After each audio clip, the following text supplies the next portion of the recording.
Happy Wednesday. Welcome to the Scoop World Order. Two Buckeyes take off in the transfer portal. There are some big time D linemen that are jumping into the portal. Big guys, some guys that could potentially help out in the rotation for us. Going to break some of that down and take your super chats as well. Again, our super chats go into Pay It Forward. I want to give a quick thank you to all of our first responders. If you are a first responder, police officer, firefighter, military veteran, active military, anywhere across the world, reach out to us. Our paid forward memberships that are covered by our super chats enable you to have access to buckeyescoop.com compliments of pay it forward. So we appreciate all of you guys that have been generous and donated towards that. Thank you guys so much. Again, we've had a ton of people take advantage of it. Again, email us at buckeyescoop@gmail.com. We will ask for your credentials, and then we will get you set up. But it's been a great program. We really appreciate you guys that have helped out our veterans, our police officers, our firefighters, paramedics, everybody that are on the front lines of this country. We appreciate you so very much. If you guys enjoy our content, please leave us a like, click subscribe. Also click that little alert bell. If you're doing something huge for us, please give us a follow on Apple Podcasts and Spotify. Say it each and every night. Super easy to do. You guys are doing it for us. Leave us a 5-star review. Super easy to do as well. Really helps the show out. The show is the #1 podcast for Ohio State football by far at this point. And we're going to keep it that way, but we just appreciate all of your support, and we appreciate all that you guys do. With that being said, I'm going to bring in Nevadabuck. Nevada, we talked a little bit about some of these guys jumping into the portal. Demarion Thomas is a guy that makes a lot of sense from Vanderbilt, started a bunch of games for them. 34 tackles and a sack. He has 2 years of eligibility left, and he is kind of the size profile. He looks like he's about 6'2", 330, rotational guy. But again, he started for Vanderbilt. And again, Vandy's Vandy, but they did beat Alabama last year. So they were probably the best Vanderbilt team in school history last year. Maybe not from a top-end talent perspective, because they had Jay Cutler. They were pretty good. But yeah, it's a name I think that we should watch and look at. Starting experience is going to be a little tricky just because most kids that jump in and are leaving a program as a starter would want to come in as a starter, and he's not in the same universe as the two guys that we have starting with Edric Houston, Caden McDonald. But I would sell the rotational play, much like you've seen with our running back position with Trey Henderson, Quinshon Judkins. I think that as these seasons get longer, the chance to get developed by Larry Johnson, the NFL draft prestige with what Ty Leak and Ty Hamilton will both be, I think, gone by. Ty Leak could easily go in the first round. I think Ty Hamilton's off the board by the third round, given how well he tested. What are your thoughts on this? And there's some other names that we'll talk about, but getting a big kid from a program like Vandy in the past wasn't as exciting, but Vanderbilt, they were good last year. I mean, they had some stunning wins, obviously beating Alabama, but what are your thoughts on it potentially adding Demarion Thomas? Well, I mean, that's a guy that they're targeting. I mean, that's a guy that's at the top of their list. That's a guy that's got a strong interest in Ohio State. So, that seems like there's a match there to be made for sure.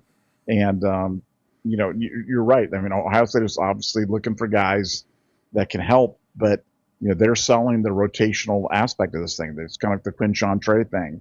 And, come here, play with other great players. It'll just make you better. Because you don't, whether you start, whether you're the second guy or whatever it is irrelevant. It's just about, playing time and being able to split it with other great players just makes you better. Having guys that have multiple years of eligibility, obviously another priority if you can find them. Again, beggars can't be choosers in the spring portal window, but it'll be interesting to see where he ends up and what his sincere level of interest is, but he certainly fits the profile for Ohio State. And Funky Buck had a really good breakdown of the Ohio State portal target. He's got a pretty good handle on who Ohio State's interested in, who they're going after. And this guy was right at the top of the list. And I think he checks every box. I think we fulfill his needs. I think he fulfills our needs.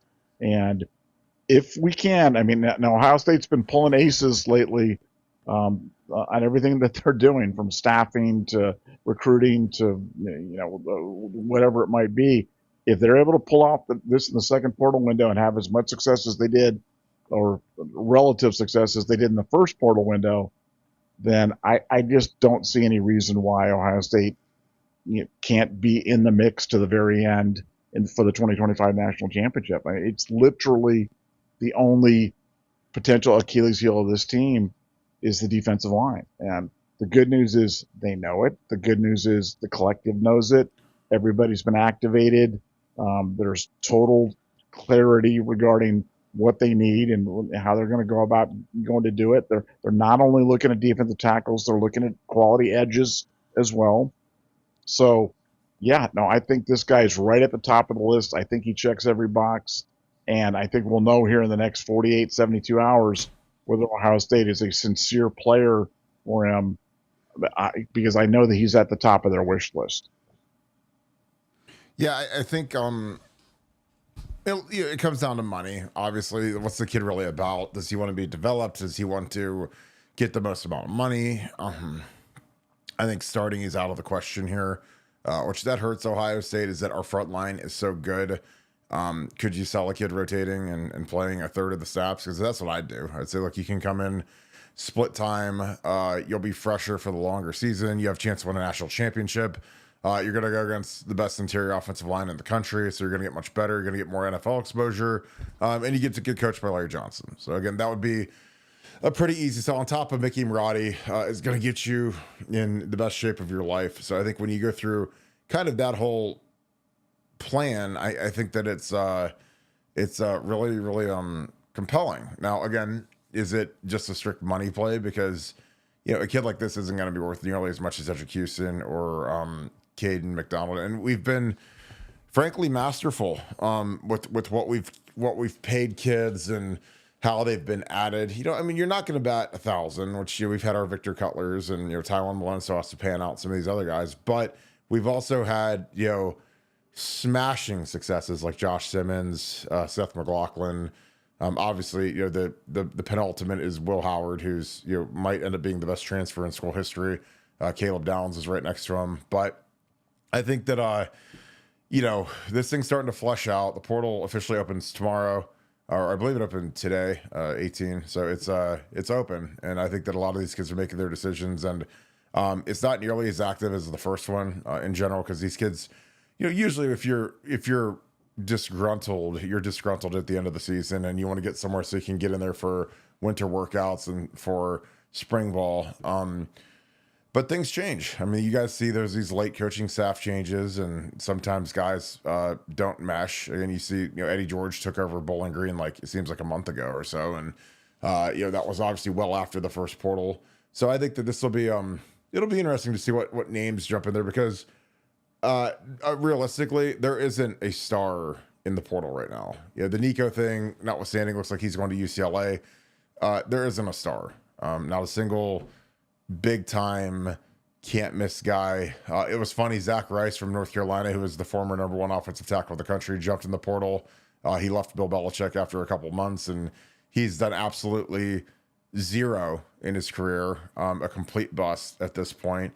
And he was the guy that it was the end of days when we did not get that kid. So again, I always preach patience, and let's see how good these guys really are and how they pan out. And I think a lot more people would have been excited if we gotten Zach Rice instead of Josh Simmons. And Josh Simmons is the best tackle in this draft. And again, it's not just me. I posted a clip on our Buckeye Scoop Instagram where Todd McShay and I don't know who's his podcast co-hosts, they both agree he's the best tackle, and it's not even close. And obviously, the patellar tendon is an iffy thing, but he's back. He looks fantastic moving around. He's had great workouts. He got invited to the draft, which in general is something that it kind of locks you in as a first round pick. So I don't.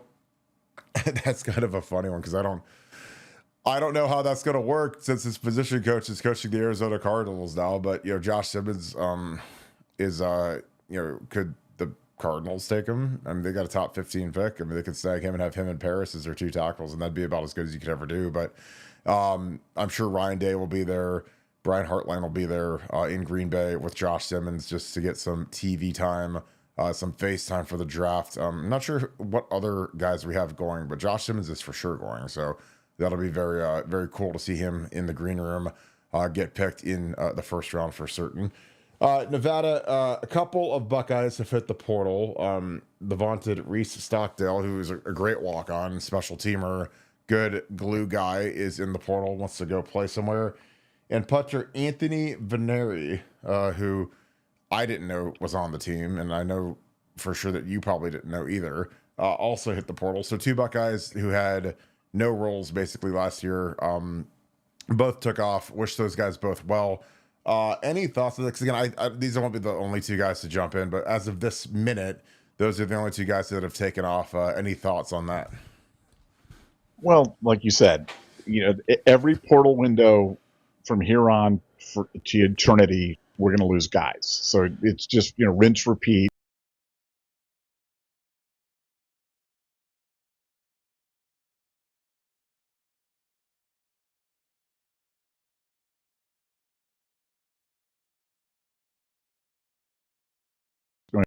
Buckeyes lose key contributor to portal or whatever it is. You're going to see that thing running over and over and over again. The good news is from the conversations that I've had with people, there's nobody in the two deep. There's nobody that's a key contributor. We've got no Nico type of situation where somebody's, walking out. Imagine having your starting quarterback walk out the door on you, crazy times with NIL. But no, look, the culture at Ohio State is strong. The development is strong. The NIL program delivers on what they say that they're going to deliver. So I don't think you never say never in this business. But I've talked to a lot of folks, and they're not anticipating any kind of attrition from anybody that matters. And look, I wish these two guys well. This is great. Reed, great kid. The backup punter. Never heard of him, but I'm sure we'll lose some guys that we've heard of that were higher rated recruits. But just when you have these exit interviews with your coaches, you sit down and talk with them and talk about what are the prospects for me to see the field, and if they don't see a path to you to the field, they'll tell you.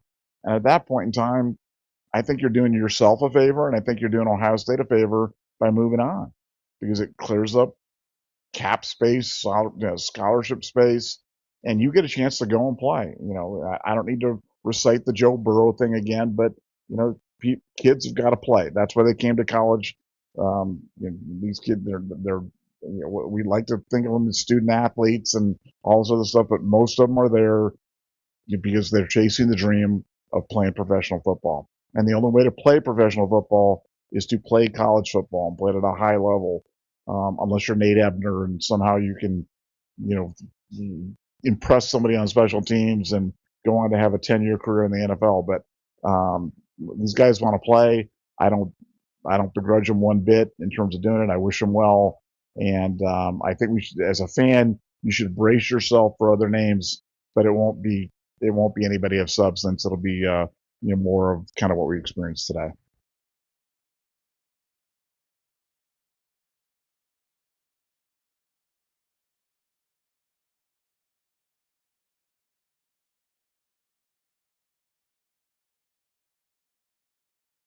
I think you're talking, Kirk, but you're not making any noise right now.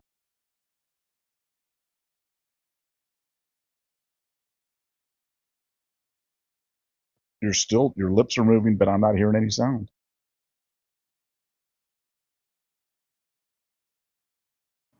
What about now? We good now? Now I hear you. There we go. That's so weird. Yeah, I had to look for our chat bubble disappeared, so I didn't know what was going on in the chat. But I love when these guys take off to go play. Like, I respect that. I think that these kids that want to go, actually go have a role, because again, there's nothing that's more disappointing. And this is something I love about the portal, is that kids can get out and go play somewhere. And there were a lot of kids that were at Ohio State that were good players, but they weren't Ohio State good. So they just sat on the bench and rotted, and they could have transferred down to maybe a MAC school or a 1AA school. And like, we've had backup quarterbacks that I was there, and they were, guys that were talented, and they just weren't good enough to play at Ohio State, but they could go play at like an Akron or Malone or Youngstown State or that type of thing, and maybe had a chance to had a role and played other than just holding a clipboard. And again, I respect that. I think that it's one of the best parts. And I think that, like, when you've got a shot to clear some roster space, because now we have a finite roster number. We're at 105. So, if you're going to bring on a couple of portal guys, like you got to push some guys out the door, and I don't think that there's really a push. I don't think Ryan Day pushed either of these guys off the team, but I think that, there's going to be that natural churn of the roster every single portal cycle. So you could potentially go get a little bit better. Now, the question is, who do you add? What type of depth do you add? Do you get another quarterback potentially? And again, I'm not talking about a high level quarterback. I'm talking about just having a camp arm because we're a little thin at quarterback. But I like the trajectory of the roster. I like the offensive line. When I was doing some draft research today, just on kind of where people are kind of placing our guys at right now, I was thinking, and this will sound crazy, and you guys will say, Kirk, where you've been all afternoon, but I'm just saying, like, you look back at the team from last year, it literally could go down as one of the 5 most talented teams in college history, I think. Because like when Donnie Jackson is projected to be a top 25 pick now, and Josh Simmons could be a top 15 to 20 pick. I mean, your left side is going to be 2 first rounders. Your center won the Remington. Your right side with Austin Sarveld and Tigra, Josh Fryer, very workmanlike. Tight ends are good. Receivers out of this world good. I really think it comes down to how good Will Howard is in the NFL. Does he do anything in the NFL? Is he a career backup? Does he become a franchise quarterback? And that will kind of change kind of how people look at this team. Because again, Will Howard was absolutely incredible. And for me, he's on the Mount Rushmore of Ohio State quarterbacks for sure, for winning the Natty and being woefully under recognized for how good he was by the media and the writers and all the idiots that vote for All-American, All Big Ten, Heisman. Like, I mean, he should have been at the Heisman ceremony, in my opinion. But you look at the rest of the team, and there's just a lot of talent. And I mean, I think Josh Simmons could be one of those guys that's a multi-year Pro Bowl guy because his movement is so elite, and he's so smart. And the way that he plays, like the more I watch film from last year, the more I watch him. I mean, he's really, really good, and he's going to be really. As long as I always press, as long as the body holds up, he's going to be a rich dude in the league. I mean, because they just don't make guys that move like him. That can pass, protect, and mirror guys. And that's the crazy thing is, like, by the end of the year when we're down him and Seth, like, how good could we have been in the playoffs? I mean, we were already incredible in the Supernova in the playoffs. How good are we with those two? So that was just random thought. But Nevada, I was going to ask you this real quick because before we get into some super chats, we're both Browns fans. We both hope the Browns do well. Who do you take at number 2? I mean, Travis Hunter. I think he's a guy that, I mean, you're talking about a two-way player, guy that can help you on both sides of the ball. I would go with Travis Hunter, and I think you can get quarterback value, like really good quarterback value at the top of the second round or top of the third round. I don't think you need to spend it at the top of the first round. And I know people think that, but go back through history and you see a lot of really good quarterbacks. Lamar Jackson. When was Lamar Jackson taken? Like top of the second round and into the first, whatever it was. I mean, you can get really good value later in the draft. And I just, for me, I'd take the two-way player and the best athlete available.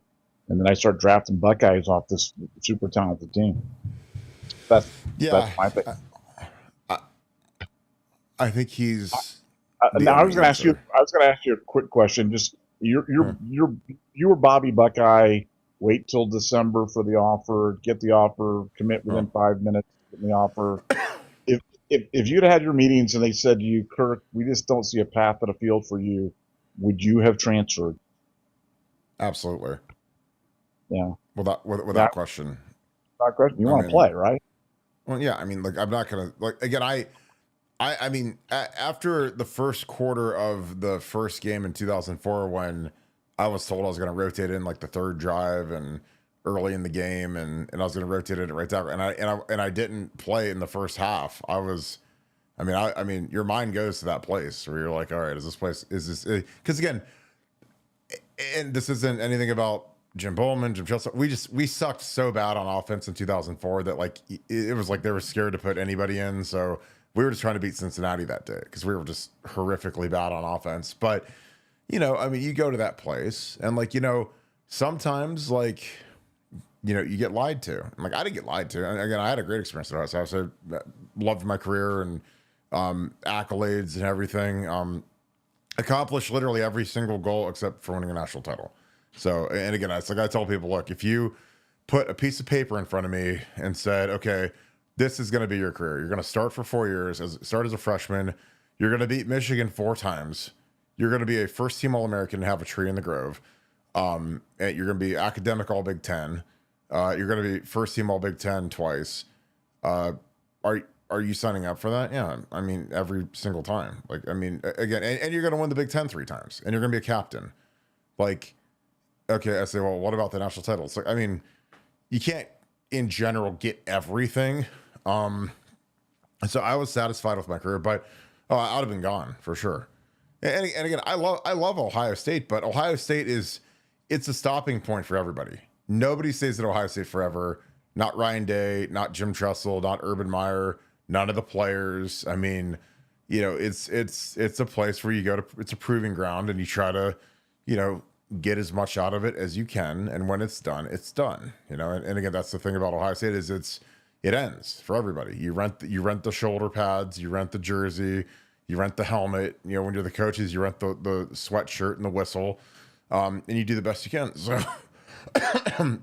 I have much more respect for kids that leave because they want to go play than kids that just stay and kind of go through the motions. Because there's a lot of kids on that roster that they do just enough to not get caught or not get in trouble, or and they're not malcontents, but there's always kind of like an undercurrent of guys that are unhappy. When you have a building with 105 football players and 30 coaches or 40 coaches or whatever across the entire building, like half the people in there are going to be unhappy with their role.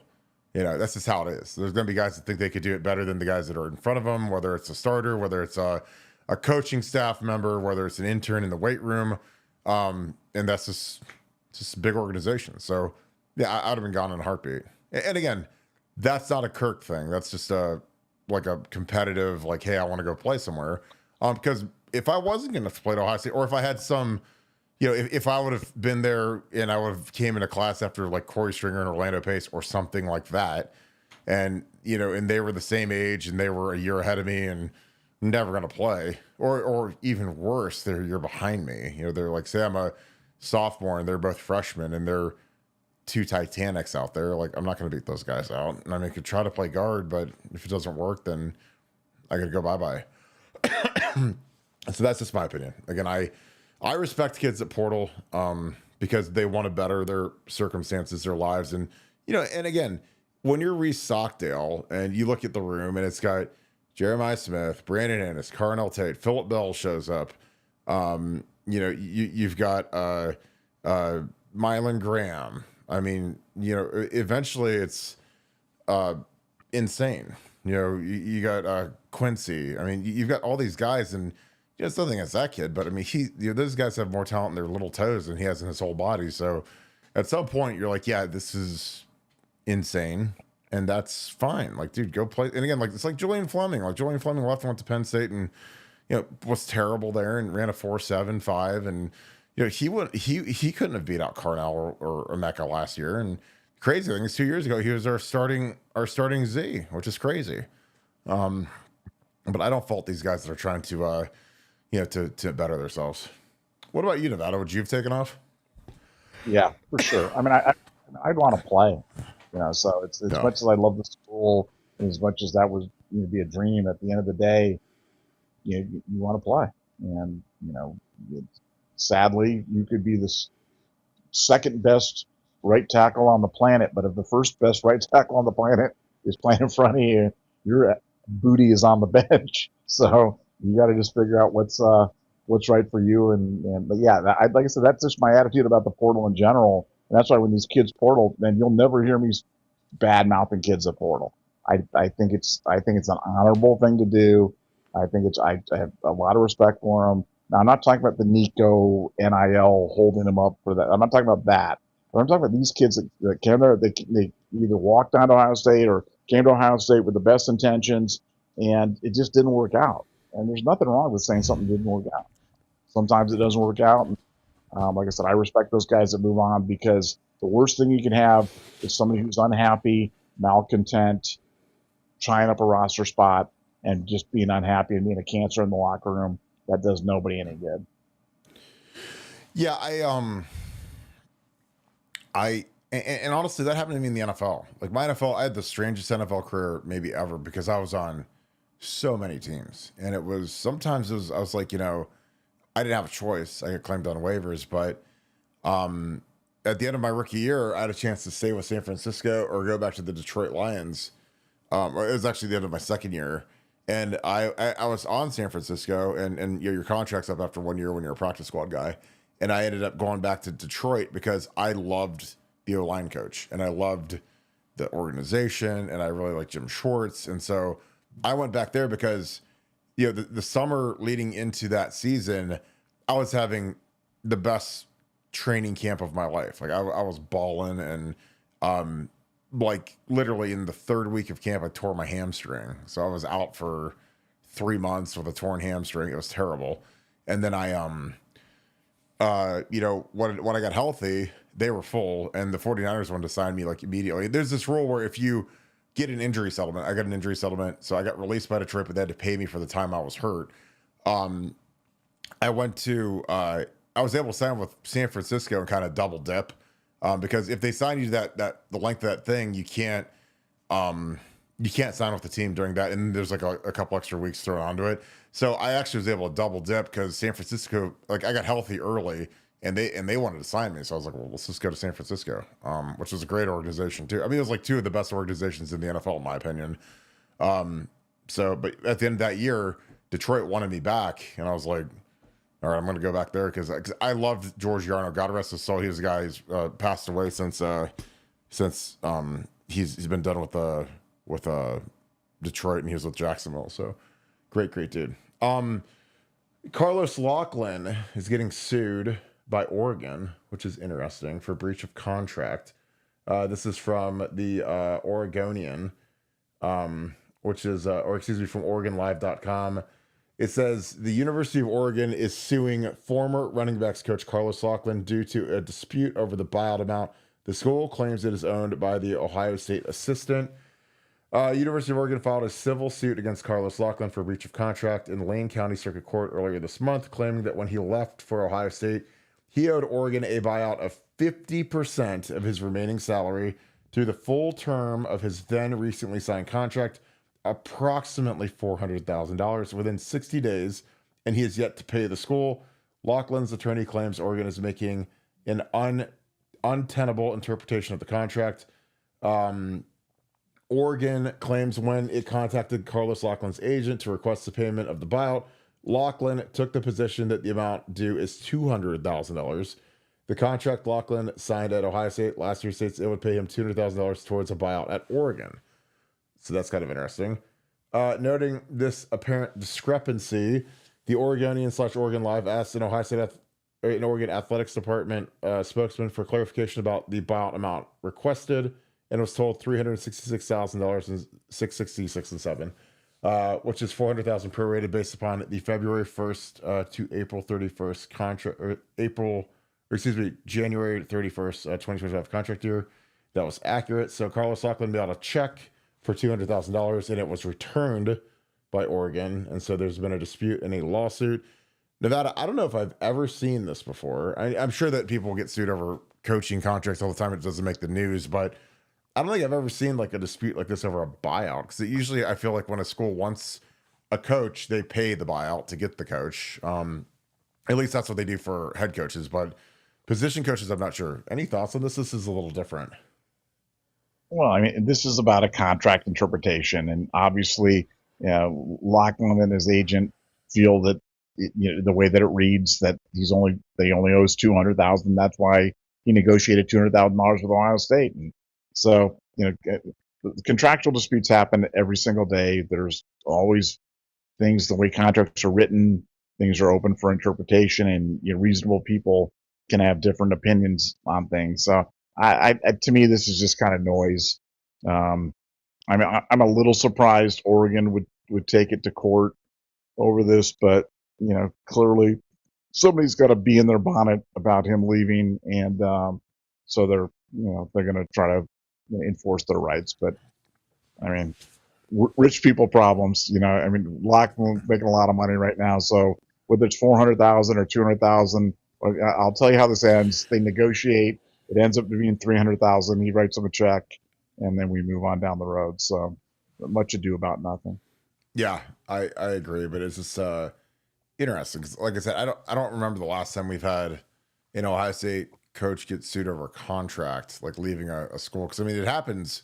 I mean, every year we're getting a couple of coaches coming in that are leaving somewhere, and usually all of that stuff's buttoned up before it all goes down. So, but it's all good. All right, we'll get into some super chats. We got a bunch of them tonight. Appreciate you guys. These go to Pay It Forward, so thank you as always. Jermaine Goings, thanks for the 10. When a college football player enters the transfer portal and no team picks him up, what are his next options? His college football career is over, correct? This happens a lot. This probably happens to, I'd say, at least a third of the kids, if not half. I would never enter the portal unless I knew exactly where I was going. I mean, I would do all of the back channeling, have my agent talk to their peoples, and I would do the deal. Like, I wouldn't jump in the portal and say exactly. I wouldn't be going on visits. I wouldn't be getting kind of caught empty-handed, because this is especially now that they have this roster cap of 105. Like, I mean, there are gonna be some guys that leave big programs that are gonna end up at LA Fitness working out for the season, or they're gonna drop down to a level that's just so poor that, I mean, they'll be in NAIA or 1AA, and they'll find somewhere to play. But this happens a ton. And I think that, you better, there's the old grass isn't greener on the other side. This is the ultimate with the transfer portal. Cause I mean, some of these kids, they've got a very high opinion of themselves. And, like Malachi Nelson is like the greatest one ever, cause he was like the number one player in the class at one point and went to USC. I don't know if he had to have gotten sideways with Lincoln Riley and left there after like a year, after being like the 5-star number one quarterback in the history of mankind. Went to Boise, stunk there, and now he's at like UTEP or somewhere. Or he's at some random, like, for a 5-star quarterback to go all the way down to that level is kind of bonkers, but is what it is. Again, I think some of these guys, they think that like Nico had got beat UCLA today. Like, that's a huge drop off from Tennessee, in my opinion. And UCLA doesn't have a lot of NIL money, so he's probably getting way less than he was getting paid at Tennessee. So it'll be interesting. Nevada, your thoughts when a college football player enters the transfer portal, no team picks him up. What are his next options? His football career is over, correct? What are your thoughts? Yeah, well, like you said, this does happen. This is kind of the flip side to everything with the transfer portal, and it's like guys declaring for the draft and that go undrafted. I think I don't believe their career is over. I believe they obviously just have to find a place to play, whether that be at a lower classification or sit out a year or do whatever they have to do. And normally, most of these guys that I've seen on this, they end up playing somewhere. But yeah, no, that's why I always believe that the premium guys, the premier guys, they should never enter the portal without having a really, really good idea of where they're going and where they're going to end up. And, I think it's malpractice for any of these agents, because they all have agents now, to not have lined that up. And that's, if you represent your client that if they go to the portal, you can get them X amount of dollars, and then you're not able to deliver that, you're going to lose your client. So it's a dangerous game with these agents. They better have their stuff together. But yeah, this happens all too often, where guys go in, the grass isn't always greener. They don't have the best agents or representation in the world, and they end up, playing at a lower classification or being out of the game altogether. It's pretty sad, but it does happen. Yeah, and I don't know if the Dan Lanning Nico thing is true, where allegedly he called Josh Heupel because someone reached out to him and was shopping him for a better deal or whatever. But you got to be careful, And again, if Nico would have, maybe pled ignorant and said I didn't have anything to do with it and went to practice and did stuff right, then Tennessee probably doesn't move on him. But when you skip practice, then it's time to go move. And so the portal, it's treacherous. If you do it right, and again, all of the guys that I think do it right go in the first portal window, the one that's right after the season, like Will Howard, Caleb Downs. Josh Simmons was just like an absolute, shooting star that we got him in the second portal, and he didn't even go through spring practice or winter conditioning. He played as well as he did. So that's just random and rare. But that's kind of the sad underbelly of college football, is that a lot of these kids transfer. A lot of them get just absolutely horrible advice. And they get upset. And some of the kids are just dumb. Like, I mean, they think that they're better than they are. They think that the coach has it out for them. They think that they're not getting a fair shake. And so they're prideful and they go make a horrible decision, and then they end up at, some much lesser situation. So, I mean, I just, again, you got to do crazy diligence. Like I said, it's a lot like a job. If you're a guy, if you're really good at what you do and people are coming after you all the time, like most people, they're not going to leave a job until they have the next job in hand. Like, I mean, you're not just going to leave and hope for the best, unless you just hate the job that much. So it's kind of one of those situations. Bobby Heath, thanks for the deuce. Kirk versus Lawan charity boxing would be great to see. That is hilarious. Yeah, Taylor he's different. He's a scumbag. Everybody knows that. It's weird. Like, the dude threatened the girl that got raped at Michigan, and he sucker punched an Ohio State fan and the whole 9 yards. And I don't know. He got to go interview Ryan Day, and that was just horrifically bad by our SID. But it is what it is. But I mean, he's a worthless human being in my eyes. He's a scumbag. Is what it is. It fits the profile of a Michigan guy, and he is that to the T.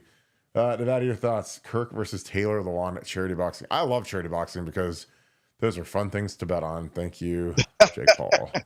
It's like, oh my God. Jake Paul versus Mike Tyson. Thank you, God, for that one. I want to see, like they have those events where they have like the dude versus like the three chicks in like the MMA fight or something like that. Oh my God. I want to see Kirk Barton. Was that like OSU? That was in like Poland or something? That happened.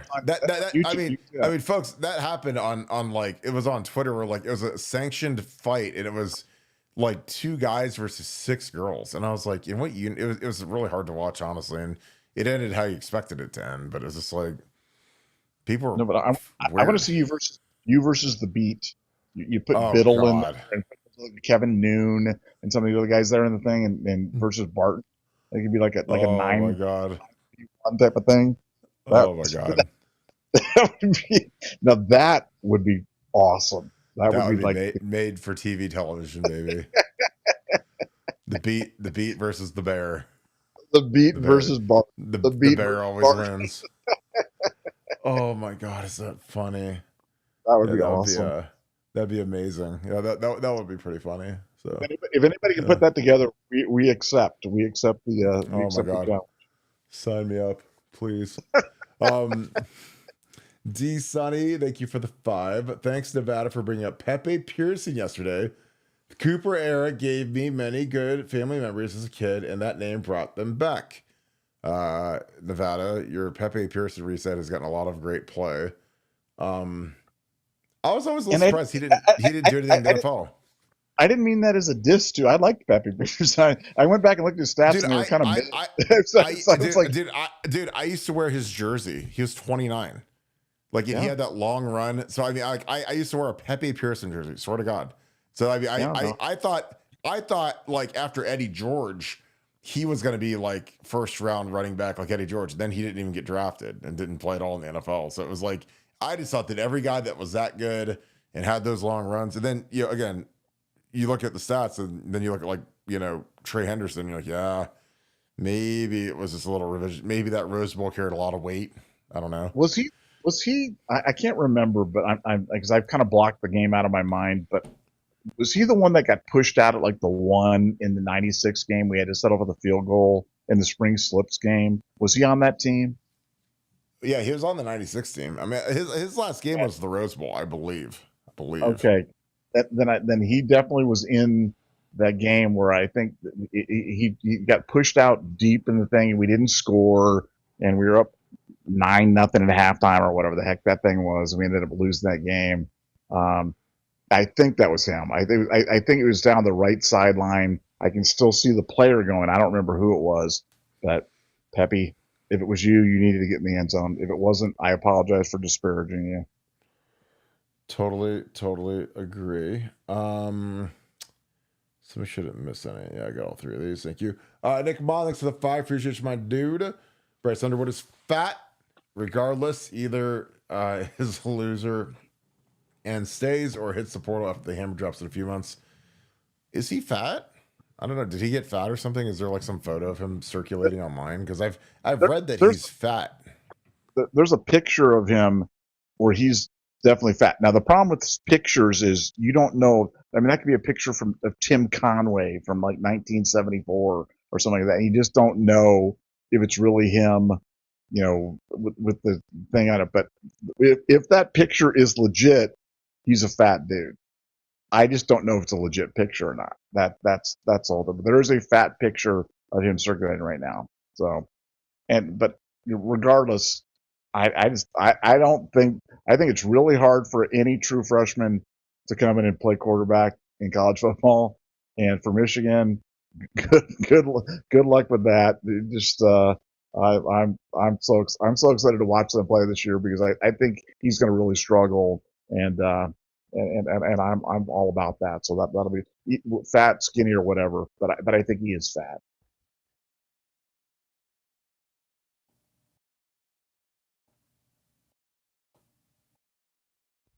The oop, slept. I don't know if you have to be in great shape to be a quarterback though. Do you think you do? I mean, I think it helps, but like, you look like Ben Roethlisberger and some Yeah, of but these guys. you can't be fat. I mean, nobody's that's an athlete was fat at age 18 or 19. You know what I'm saying? Not.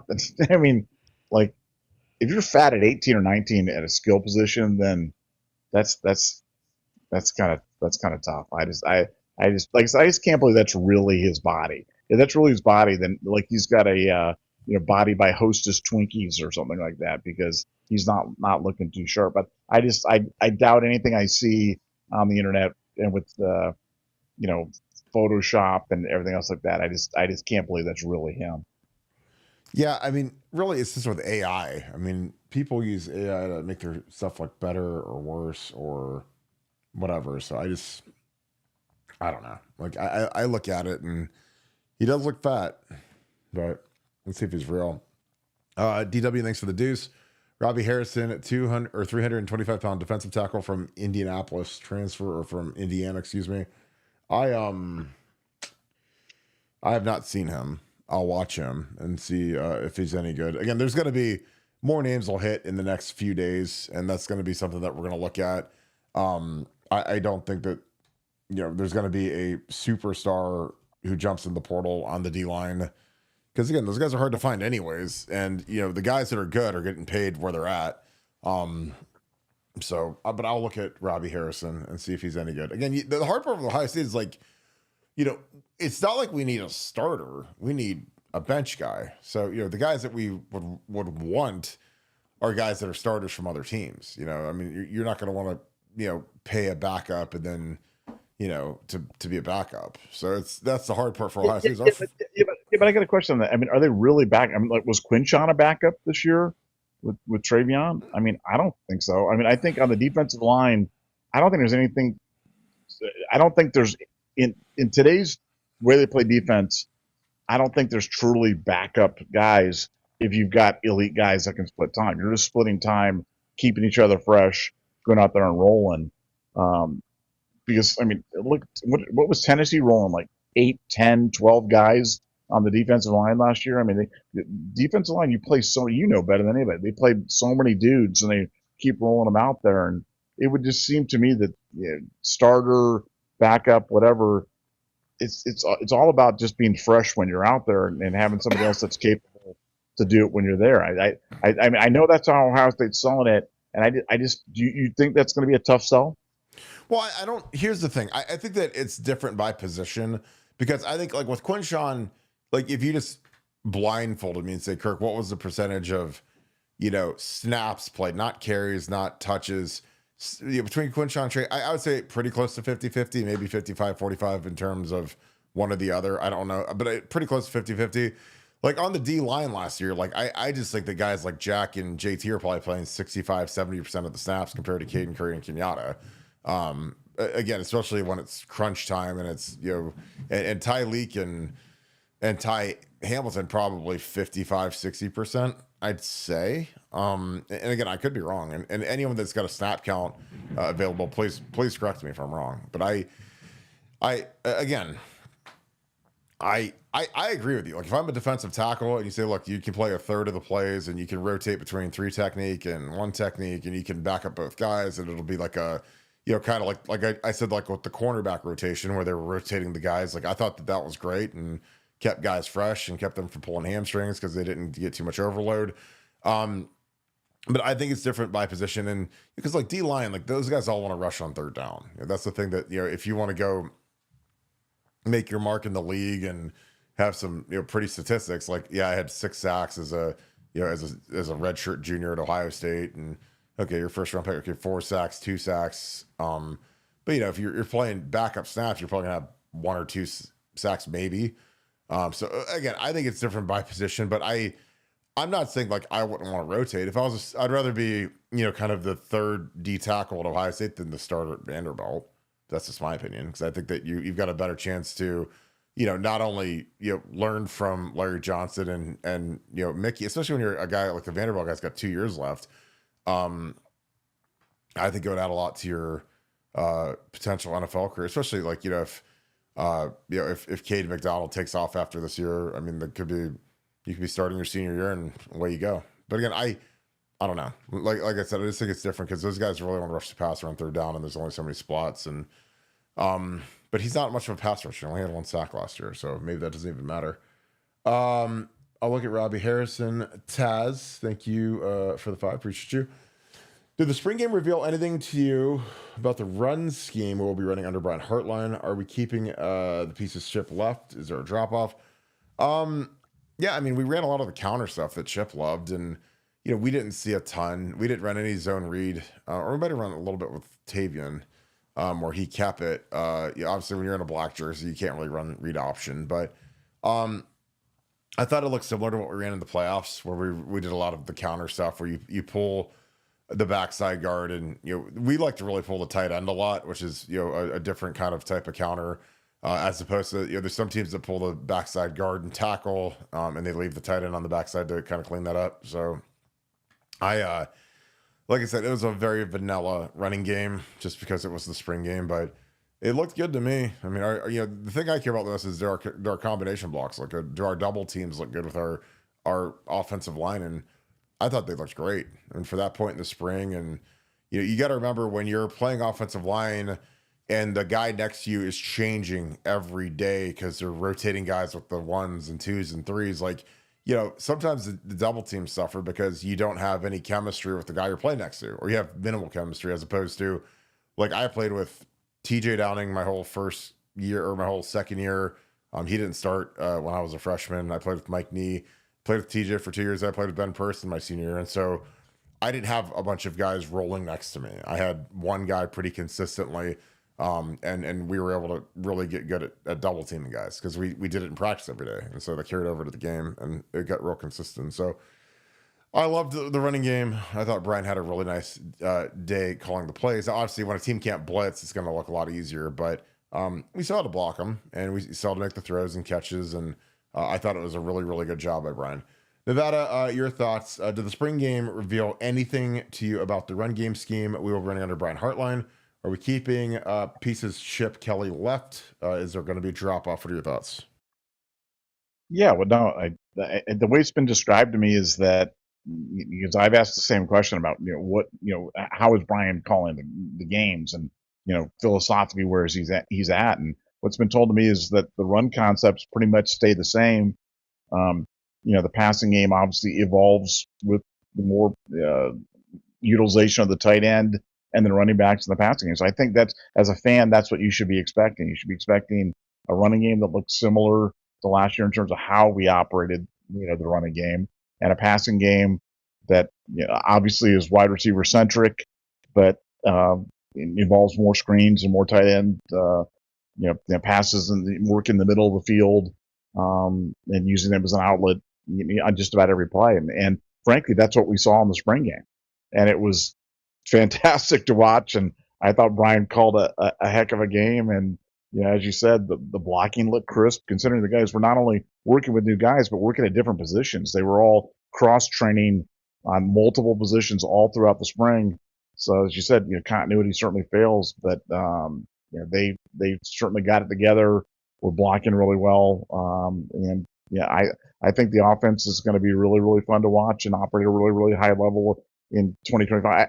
If they continue on throwing to Max Clare, running the screens, and using the running backs as outlets, I just do not know how you stop this offense, because we just have so many weapons, so many different ways to attack you. And and if Julian Sain can keep his head and keep progressing the way that we think he can, we certainly can have a completely prolific offense this season and beyond.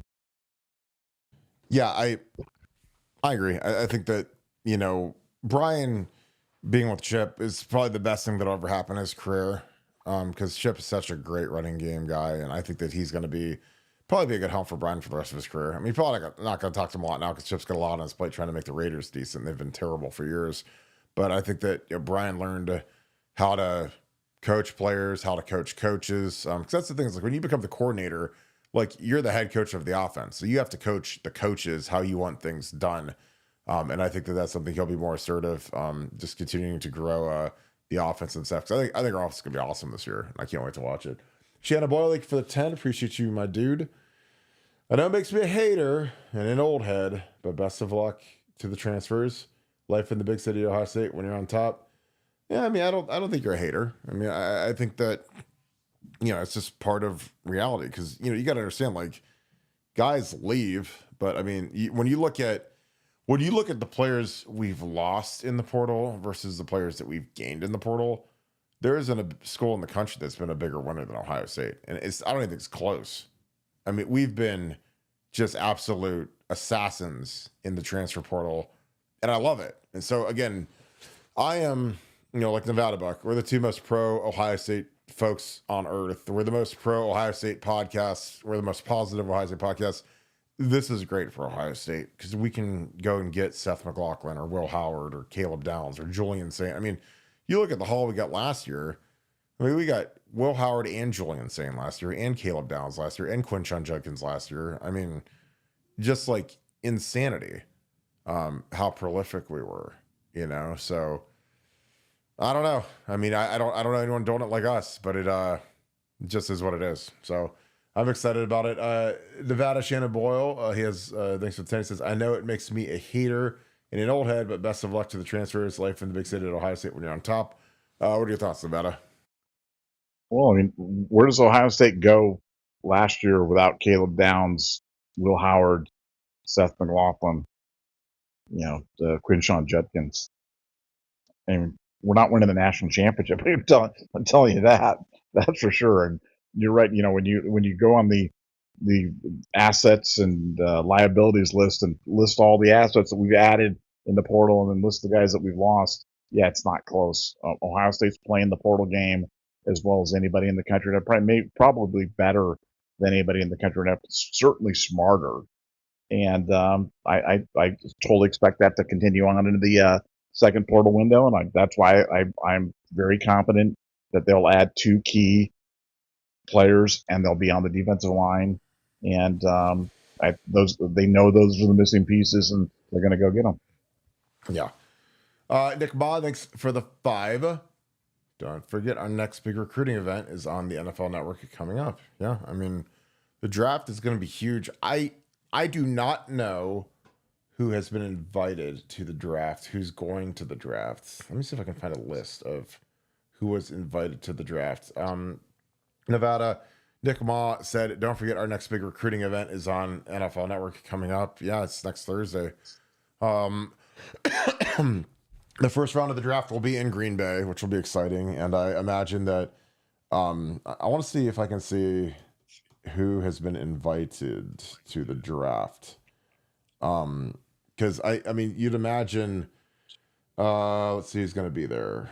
Is a Mecca going? Because I can see a Mecca going. I could see Josh Simmons is going, and that is it. That is kind of surprising. I mean, I'm kind of shocked that Mecca Ibuka's not going because I can't imagine him not going in the first round.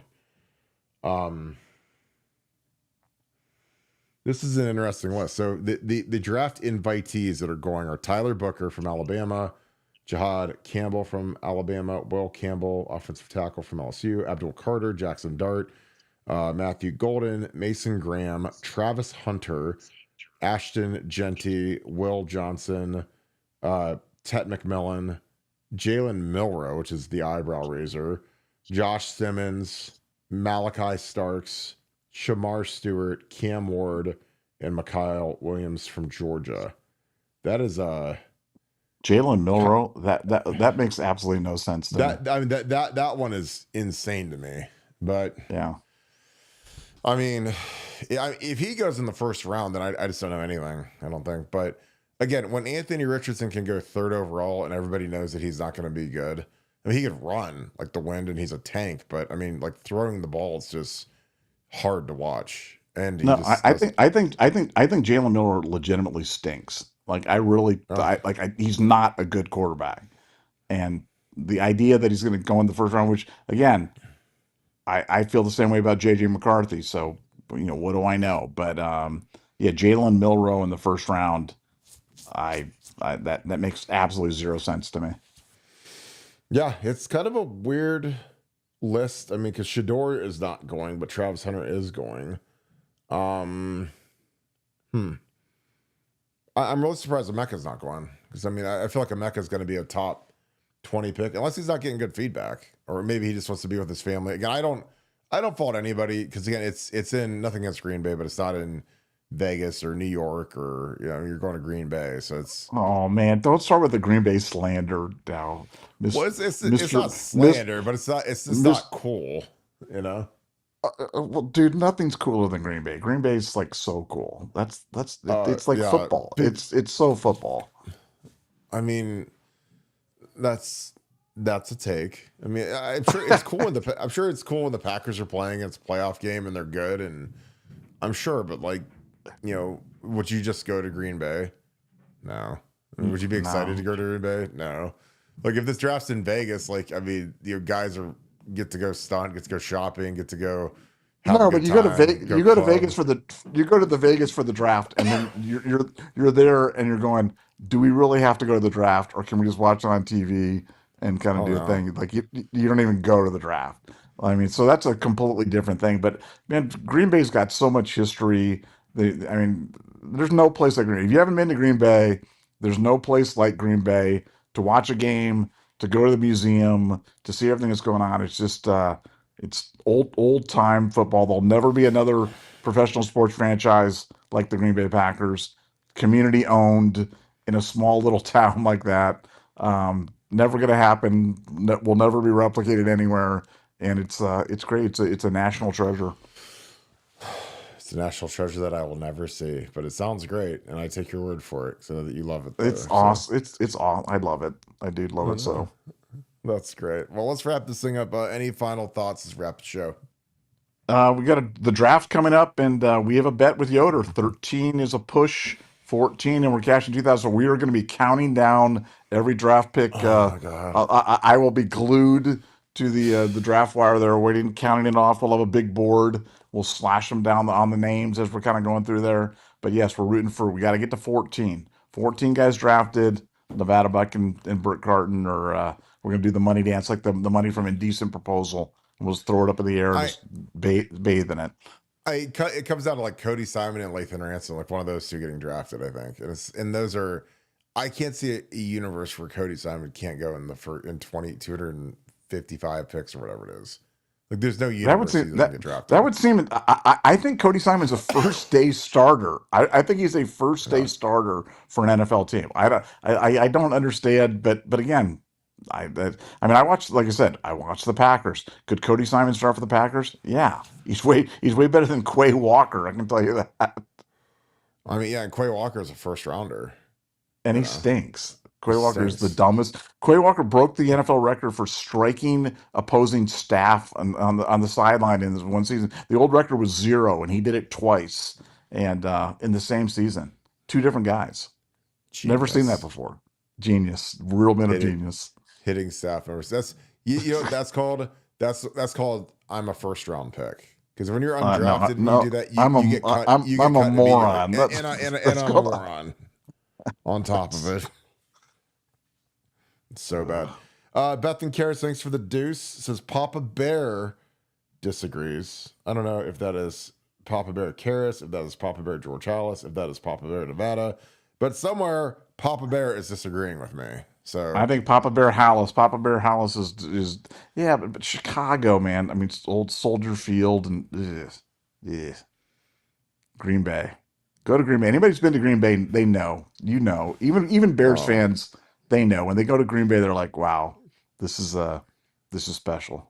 Yeah, Green Bay is way cooler than Chicago in terms of stuff to do and things to see. And oh my God, no, you're so metropolitan. You go to Chili's.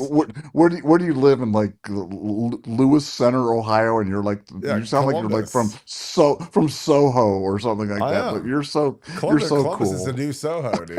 Seriously, it is the new Soho. It's a meat packing district. You know, this is where all the hipsters live at. We have coffee shops and everything. All the hipsters. You don't have Coffee Bean though. You don't have Coffee Bean. How good? Isn't a how Coffee good Bean can anywhere in the state of Ohio? We used to have coffee beans everywhere, and they're all gone. They went extinct like the dodo. The greatest coffee shop of all time, how cool can you be if you don't have a Coffee Bean? I honestly would I want to open one. Because I alone would keep it in business, just me. Because I drink that much caffeine, and I would drive there every day and have like 7 ice blendeds, and they're so good. You know, cheese jalapeno bagels. Like, these new, like we've got 7 Brew now. Have you ever had 7 Brew? Do you know what it is? Yeah, no, I've seen those places. It's just like, you know, these drive-through concepts are just genius because there's no loitering. It's just drive-through, pay $7 for a cup of coffee, and drive away. And I'm like, as soon as they figure out how to have robots make the coffee, then it'll be even better. Just have like 2 people working, and then the robot makes it in the back and it shoots it out real fast. The coffee thing though, about sitting at the coffee thing, I mean, that was the whole thing of the coffee shop, was sitting at the problem is they got all those bums and all the vagrants, like, you know, loitering around there. Then like that's where the problem goes. Just got to get aggressive, throw out the bums, man. When you're in LA, you gotta lock the bathrooms because it's so cool out there that the bums are sleeping in the bathrooms. No hobos, man. No hobos. Yeah. Like, no, you guys get out. All the hobos are out. The hobos all belong to the other message boards, but not Buckeye Scoop. This is true. We did send them there. We banned them all. Then they go and complain about us everywhere. It's the best. So, all right, let's wrap this up so that the hobos can get back to hoboing. So, all right. With that being said, I appreciate you guys as always. I hope you guys had a great night with us. Again, if you guys enjoy our content, please leave us a like, click subscribe. Also, click that little alert bell. Again, I appreciate you guys so very much for all that you guys do. Again, the show has been growing like crazy, so thank you. If you guys want to help us out in a huge way, get on your iPhone and type in the podcast app and type in Buckeye Scoop. Click subscribe. It's completely free for now, and it's something that has really been a huge help. Leave us a 5-star review, also big help. I just appreciate you guys so very much. So with that being said, thank you so much, Buckeye Nation. Thank you, Scoop family. I will see you guys on Buckeye Boys here in about 30 minutes. So if you guys want to jump on there, I'm going to be a guest with Mello and Devin. So I look forward to hanging out with those guys for a little bit. So you guys have a great night. I'll see you on Buckeye Boys. Go Bucks.